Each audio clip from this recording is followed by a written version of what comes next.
rasgos físicos. ¿no? Claro. Sin embargo, ahora vemos que todas esas experiencias que vivieron nuestros ancestros, queda toda esa información y se transmite de generación en generación, y lo que se va a transmitir es lo que no resuelto. Así es. Sí, lo que no alcanzamos a soltar va pasando. Que de hecho, incluso la misma Biblia habla de esto, ¿no? Que cuando dice que alguien comete un pecado pasa hasta 4 generaciones hacia abajo, ¿no? Que la traducción de pecado, pues es eso, tropiezo. Claro. Algo que no resolvimos. Algo que no. Y fíjate que la mayoría de los casos son duelos no resueltos. Así es. ¿Sí? Y los duelos fue tan doloroso porque podemos ver muertes prematuras, muertes injustificables o suicidios de los cuales no se habla. Entonces se prefiere no volver a hablar de eso. Y eso es lo que realmente se transmite. Y también es muy interesante ver, por ejemplo, no se transmite el cáncer, sino se transmite la experiencia, lo no resuelto que nos va a dar ese síntoma. Claro. Y como te decía anteriormente, bueno, eso es en función de que tenemos que ver en qué parte está dónde se programó. Y la enfermedad es el desencadenante. Puede quedar que una persona tiene una experiencia difícil a los 5 años. Queda ahí en el inconsciente. Después, posteriormente, vuelve a vivir alguna experiencia ya adulta que tiene que ver con los mismos matices y lo que le llamamos nosotros el engrama, que es donde vivió esa situación, están todas las modalidades olfativas, auditivas, ya queda ahí y se vuelve a repetir alguna situación de esa, y es de donde se desencadena el síntoma, la enfermedad. ¿Cómo podríamos nosotros interpretar el duelo? El duelo, ¿desde qué perspectiva? ¿Cómo desde? O sea, en la manera de porque bueno, hay diferentes formas o a lo mejor diferentes puntos de vista en lo que pudiéramos interpretar como el duelo, porque a veces siento que el duelo pudiera interpretarse desde el punto de vista de una pérdida humana, pero también, bueno, he escuchado algunas otras opiniones que dicen que también el duelo puede interpretarse como pérdidas emocionales. Claro. No precisamente físicas, sino ¿qué es el duelo en sí, en esencia? Sí es una pérdida tanto física, emocional, de una relación, de un trabajo. Todo donde tú le depositas algún afecto también es alguna pérdida. Y dependiendo otra vez, como te comentaba anteriormente, no es tanto el que se haya muerto alguna persona, ¿no? Sino el significado que yo le doy a la persona que se murió o lo que yo perdí. ¿Sí? Entonces, de acuerdo a eso, que vemos que si hay una pérdida, por ejemplo, si se muere un padre cuando ya tiene 80 años, pues ya vivió su vida. Y entonces, pues sí, lógicamente que lo vas a extrañar y vas a vivir un duelo donde de las diferentes etapas de las que hablamos, de Kubler-Ross habla, Salomón Selam también habla de otras etapas y se vive. Sin embargo, aquí se quedan los duelos congelados cuando es un dolor tan grande que tú no vuelves a hablar del evento.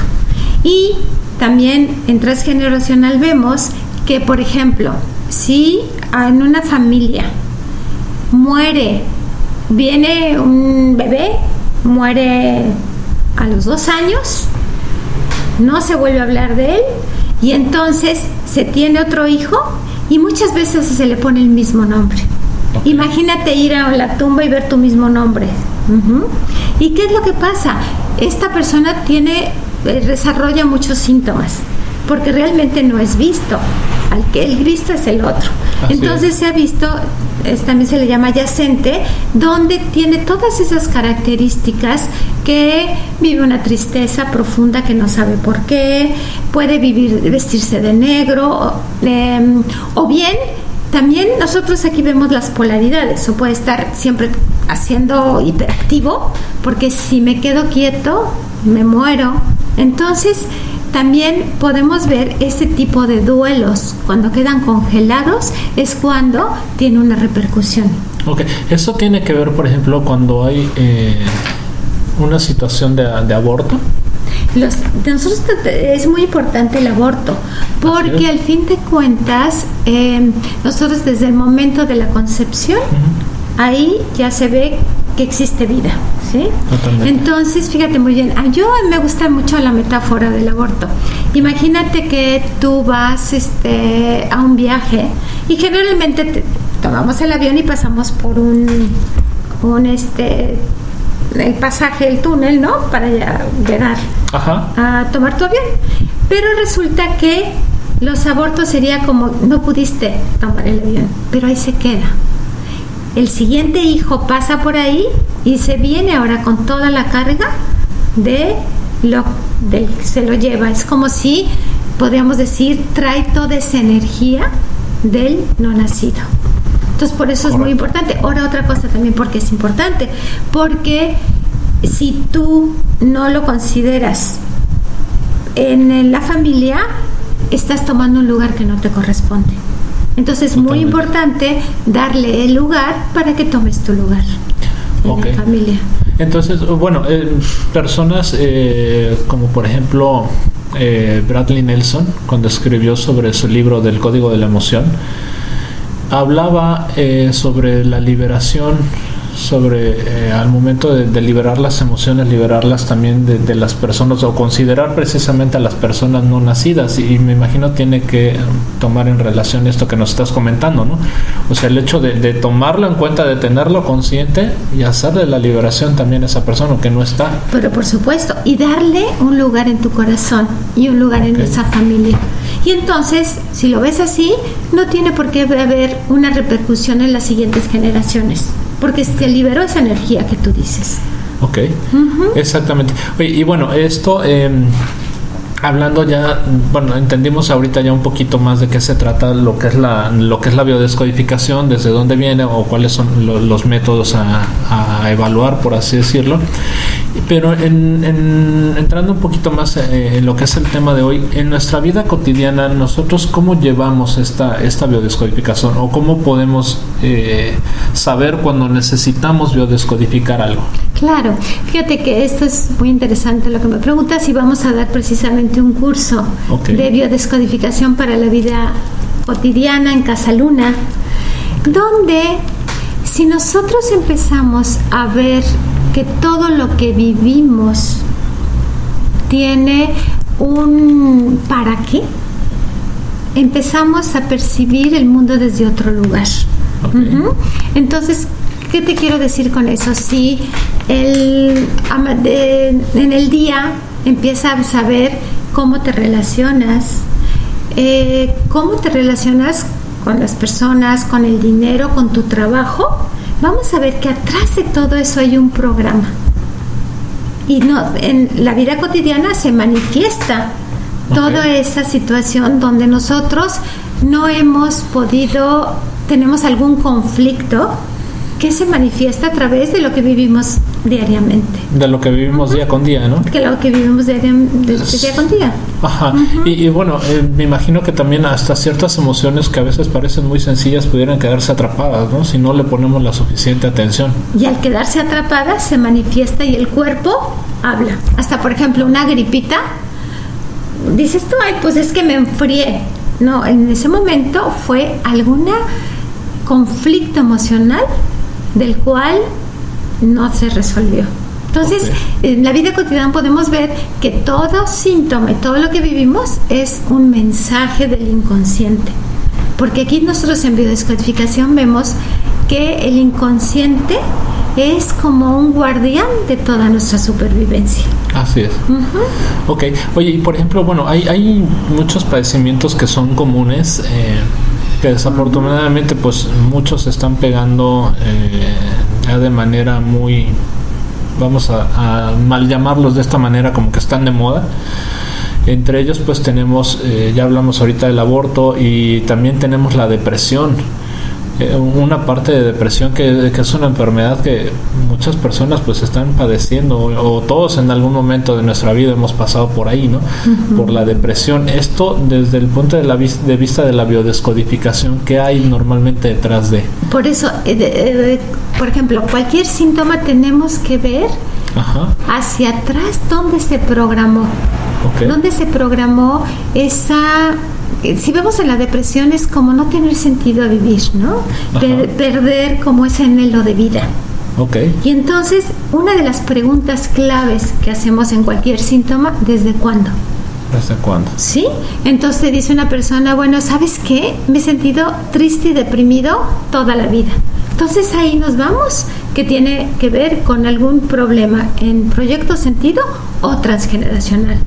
Otra persona que te dice, no, fíjate que hace 5 años empecé con esta depresión. Y entonces, ¿qué pasó en ese momento en tu vida que se manifiesta ese síntoma? Sí, eso, ¿qué es lo que te está provocando de una manera pues más específica, ¿no? De acuerdo a cada persona? No sé, se ha leído en algunos o en la web podemos encontrar muchos documentos, muchos llamados diccionarios, ¿no? Que le llaman diccionarios de biodescodificación, y como que tratan de darle, a veces siento que un sentido muy generalizado, ¿no? A esta parte de las emociones, aunque de una manera muy personal. Siento que tiene que ser, valga la redundancia, de manera personal. Pero por supuesto. Como que no entra en la parte, o no encaja en la parte de que tenga que ser muy general, ¿no? Como que no como los medicamentos, ¿no? De que este medicamento te sirve para todas estas enfermedades, ¿no? Sino que tiene que ser como que muy específico, ¿no? Por supuesto. Y fíjate, lo que dices es muy importante, porque ahí es donde cualquier evento no es el evento en sí, sino cómo lo percibes. Por ejemplo, una persona que pierde un trabajo, dependiendo cómo lo percibe, van a ser sus síntomas. Si lo percibe como, híjole, ahora sí, claro, no valgo nada, pues sí, soy un perdedor, entonces se puede manifestar en algunos de los casos como cáncer en los huesos. Otra persona pierde el trabajo y dice, híjole, ahora sí, no voy a tener que dar de comer, no puedo dar a mis hijos, y entonces se manifiesta como un cáncer en el hígado. Otra persona que dice, ahora sí, voy a perder todo mi casa, ya no voy a tener territorio. Entonces, como percibimos el evento, es como se manifiesta. Y eso está en cierto modo ligado a nuestras creencias, por así decirlo. Pero por supuesto, nosotros mucho en biodescodificación trabajamos mucho creencias limitantes. Y esas creencias limitantes también tenemos que ver dónde se programaron, porque podemos tenerlas a través de nuestra vida, a través de todas las creencias que tenemos de nuestros ancestros, ¿no? Y que vivimos. Y lo difícil de las creencias es que te dicen, pero te compruebo que sucede, ¿no? Así es. Tratar de romper todas esas creencias. Y aparte de otra cosa, no todas las creencias, hay creencias potencializadoras y que nos dan recursos. Aquí lo importante es ver cuáles nos limitan realmente a poder realizar lo que nosotros queremos. Y eso, obviamente viendo a la persona desde su propia realidad, ¿no? O desde su propia cultura. Claro. Sí, porque igual en alguna ocasión platicaba también con otra persona y hablábamos que, por ejemplo, no tienen las mismas lineamientos o las mismas creencias por ejemplo, una persona, un árabe, a una persona más de Occidente, ¿no? Para nosotros a lo mejor está mal, o consideramos mal dentro de nuestra sociedad a lo mejor tener 2 parejas, ¿no? Por ejemplo, pero para un árabe no. Para un árabe es totalmente normal. Y eso no le causa ningún conflicto. Sí, no, claro, no le causa ningún conflicto. Y no se manifiesta ningún síntoma, ni enfermedad, ni patología, ¿no? Así es. Exactamente. Entonces sí tendría como que, o cómo podríamos a lo mejor aprender a sobrellevar esa parte. Bueno, parte de eso es el respeto, ¿no? Claro. El respeto de su propia cosmovisión, vamos a decirlo así. Claro. Pero dentro de una parte de la biodescodificación, al momento de programar las creencias o al momento de ver en dónde se generó Más la bien creencia, aquí, ¿cómo lo podríamos